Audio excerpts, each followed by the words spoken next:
வணக்கம். செய்திச் சுருக்கம். ஷாங்காய் மாநாட்டுக்காக சீனா வந்தார் பிரதமர் மோடி. தியான்ஜின் நகரில் உற்சாக வரவேற்பு. பிரதமர் மோடி 2 நாள் அரசுமுறை பயணமாக நேற்று ஜப்பான் சென்றார். தலைநகர் டோக்கியோவில் நடந்த இந்தியா ஜப்பான் இடையிலான வர்த்தக மாநாட்டில் கலந்து கொண்டார். ஜப்பான் பிரதமர் ஷிகேரு இஷிபாவுடன் இருநாட்டு நல்லுறவு, வர்த்தகம், பாதுகாப்பு முதலியன குறித்து பிரதமர் மோடி பேச்சு நடத்தினார். இரு நாடுகளுக்கும் இடையே பல்வேறு ஒப்பந்தங்கள் கையெழுத்தாகின. ஜப்பான் நாட்டிலிருந்து சுமார் 6 லட்சம் கோடி ரூபாய் முதலீட்டை ஈர்க்கும் நடவடிக்கைகளில் இந்தியா ஈடுபட்டுள்ளதாக பிரதமர் மோடி தெரிவித்தார். 2வது நாளான இன்று மோடி பல்வேறு நிகழ்ச்சிகளில் பங்கேற்றார். ஜப்பான் நாட்டின் 16 மாகாண கவர்னர்கள் பங்கேற்ற கூட்டத்தில் பிரதமர் மோடி உரையாற்றினார். பின்னர் அவர் தியான்ஜின் நகரில் நாளை மறுதினம் நடக்கும் ஷாங்காய் மாநாட்டுக்காக சீனா புறப்பட்டார். இந்தியா மற்றும் ஜப்பான் நாட்டு மக்களுக்கு பயனளிக்கும் வகையில் முடிந்த ஜப்பான் பயணம் கண்டிப்பாக நினைவு கூறப்படும் என பிரதமர் மோடி தெரிவித்தார். சீனா வந்தடைந்த பிரதமர் மோடிக்கு தியான்ஜின் விமான நிலையத்தில் நடனத்துடன் உற்சாக வரவேற்பளிக்கப்பட்டது.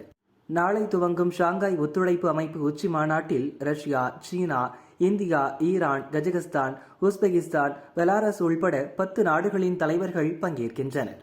இந்த மாநாட்டின் இடையே சீன அதிபர் ஜி ஜின்பிங், ரஷ்ய அதிபர் விளாடிமிர் புட்டின் ஆகியோரை பிரதமர் மோடி சந்தித்து பேசவுள்ளார்.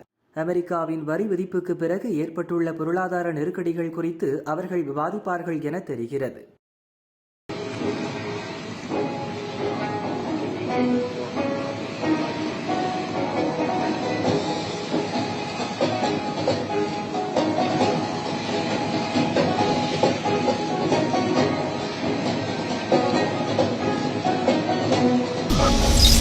ஒரே மேடையில் அதிமுக, பாஜ, தேமுதிக, தமிழிசை சஸ்பென்ஸ்.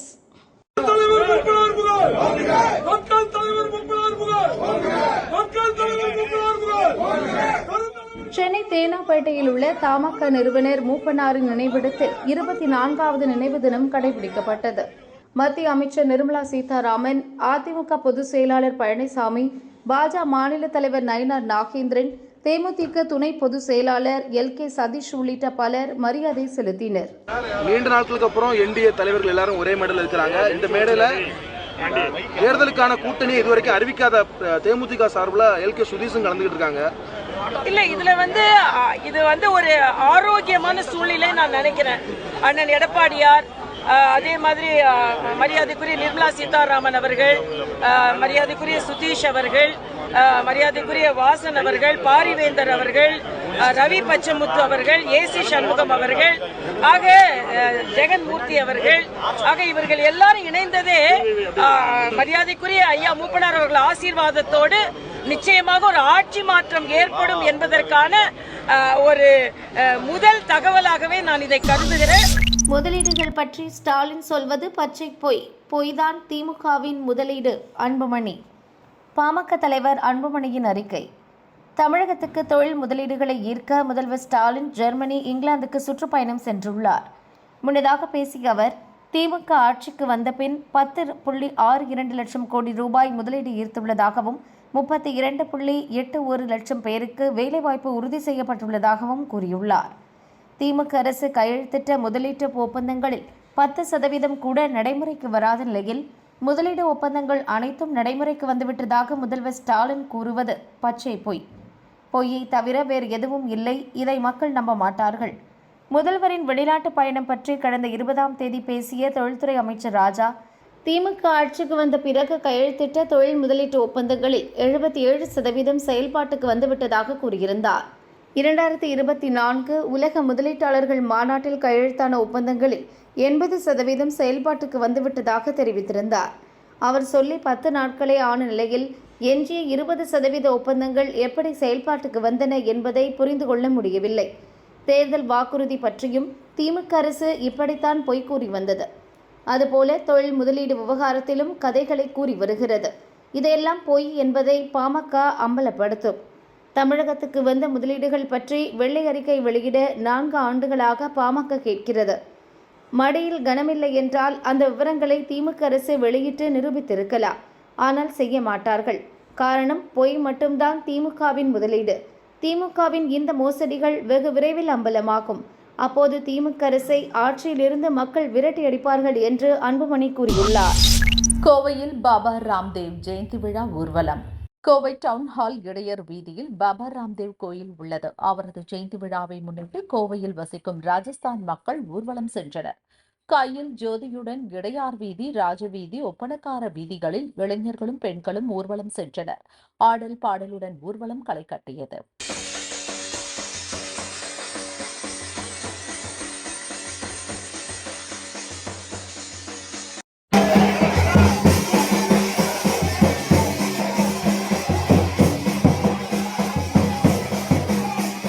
ஊர்வலத்தின் ஒரு பகுதியாக அலங்கரிக்கப்பட்ட சொகுசு கார்களில் விநாயகர், அனுமன், துர்கா உள்ளிட்ட சாமி சிலைகளை எடுத்து வந்தனர்.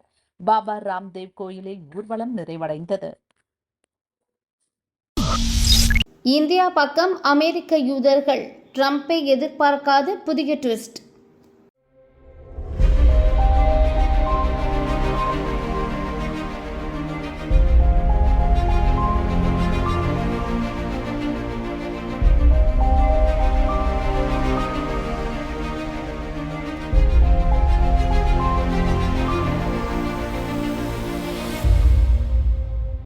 இந்திய பொருட்கள் மீதான அமெரிக்க இறக்குமதி வரி 50% உயர்ந்து இருப்பது கடும் பாதிப்பை ஏற்படுத்தியுள்ளது.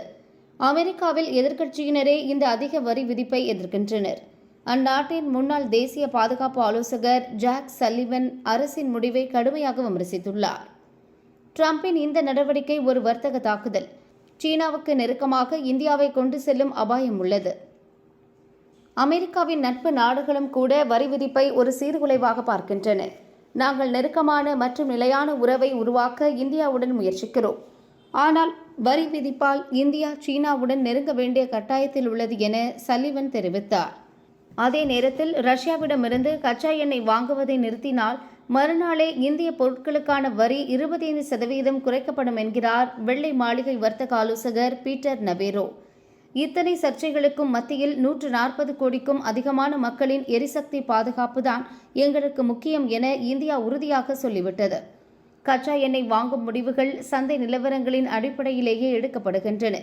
சீனாவும் ஐரோப்பிய நாடுகளும் ரஷ்ய எரிபொருளை தொடர்ந்து வாங்கி வரும் நிலையில் அமெரிக்கா இந்தியாவை மட்டும் குறிவைப்பது நியாயமல்ல என இந்திய வெளியுறவுத்துறை கூறியது. இதற்கு அமெரிக்க யூதர்கள் அமைப்பும் ஆதரவு தெரிவித்துள்ளது. உக்ரைன் மோதலுக்கு இந்தியா பொறுப்பல்ல, அமெரிக்க அதிகாரிகளின் விமர்சனம் தொந்தரவை ஏற்படுத்துகிறது. அமெரிக்க இந்திய உறவுகளை மீட்டமைக்க வேண்டும். அமெரிக்க அதிகாரிகளால் இந்தியா மீதான விமர்சனங்கள் கவலையடைய செய்கிறது. இந்தியா ரஷ்ய எண்ணெயை நம்பியிருப்பதற்கு நாங்கள் வருந்துகிறோம். ஆனால் புட்டினின் போர் குற்றங்களுக்கு இந்தியா பொறுப்பல்ல என அமெரிக்க யூதர்கள் அமைப்பு தெரிவித்துள்ளது. அருகருகே அமர்ந்த தலைவர்கள், இனி விமர்சனங்கள் வேண்டாம். அதிமுகவினருக்கு முக்கிய அட்வைஸ். 2021 சட்டசபை தேர்தலில் அதிமுக பாஜக கூட்டணி அமைத்து போட்டியிட்டு தோற்றன. தோல்விக்கு யார் காரணம் என மாறி மாறி இரு கட்சிகளின் தலைவர்களும் காரசாரமாக கருத்து கூறினர். இதனால் பாஜகவுடன் கூட்டணி முறிந்தது. இனி ஒட்டுமில்லை, உறவும் இல்லை என பொதுச் செயலாளர் எடப்பாடி பழனிசாமி அறிவித்தார். கூட்டணி இல்லை என்றான பிறகு இரு கட்சிகளின் தலைவர்களும் கடுமையாக குற்றம் சாட்டி பேசினர். விமானத்தில் ஏறும்போது ஒரு பேட்டி கொடுப்பார், இறங்கும்போது ஒரு பேட்டி கொடுப்பார்.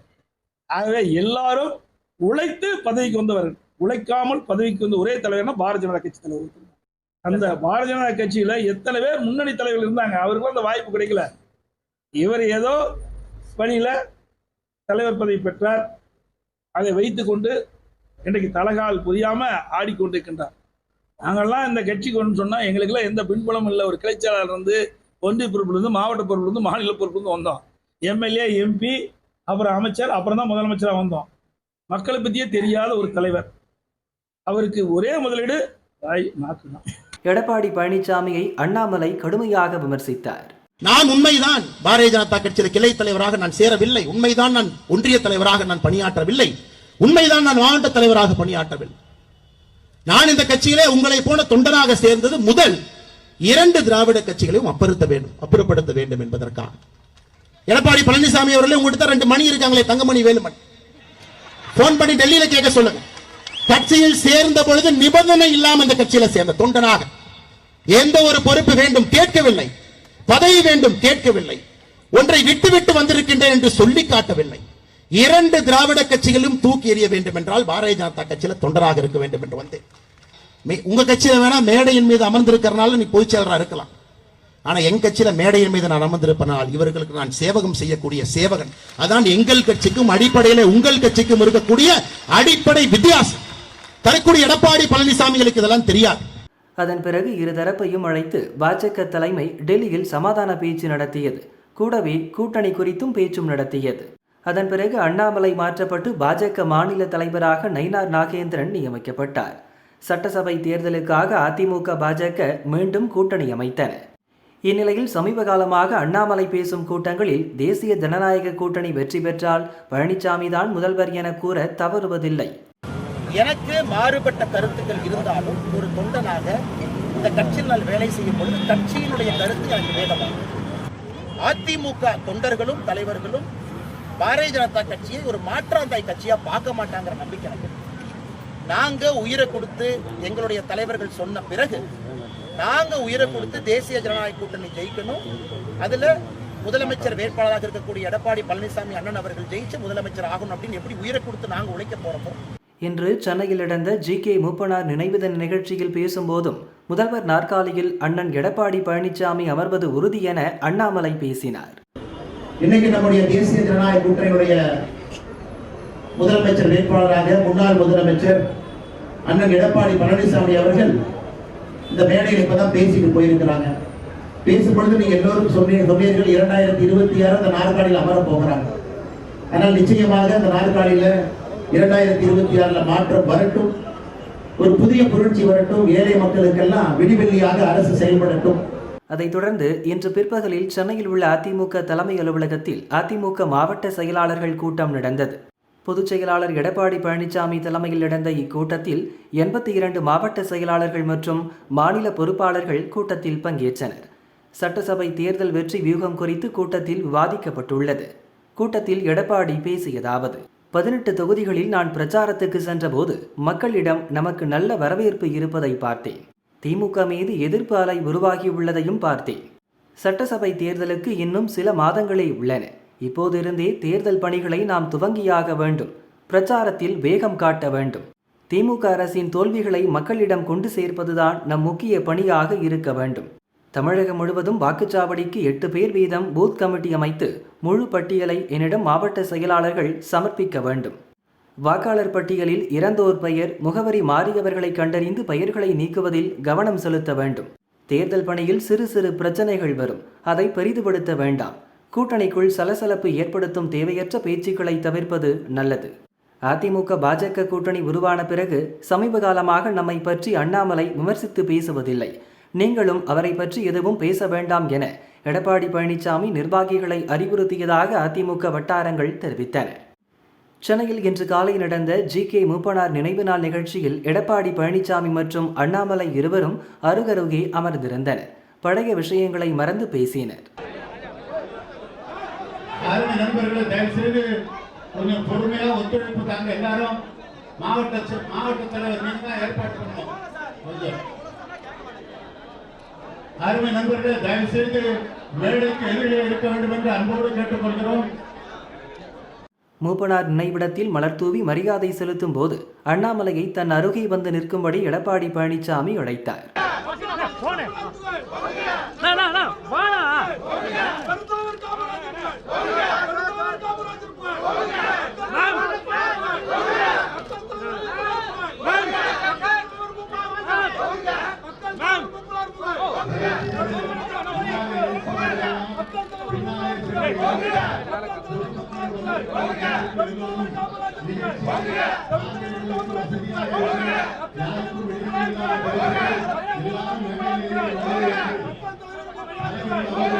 நிகழ்ச்சியில் எடப்பாடி பழனிசாமி பேசும்போது அண்ணாமலையை சகோதரர் என்றார். முன்னாள் பாரதிய ஜனதா கட்சியினுடைய மாநில தலைவர் சகோதரர் திரு அண்ணாமலை அவர்களே, சகோதரர் திரு அண்ணாமலை அவர்களே, சகோதரர் திரு அண்ணாமலை அவர்களே. அண்ணாமலை பேசும்போது பழனிசாமியை அண்ணன் என்றார். முதலமைச்சர் வேட்பாளராக முன்னாள் முதலமைச்சர் அண்ணன் எடப்பாடி பழனிசாமி அவர்கள் அண்ணாமலை எடப்பாடி பழனிசாமி இடையே ஏற்பட்டுள்ள இந்த இணக்கம் இரு கட்சியினரை உற்சாகத்துடன் தேர்தல் பணியாற்ற உதவும் என பாஜக மேலிடம் நம்புகிறது.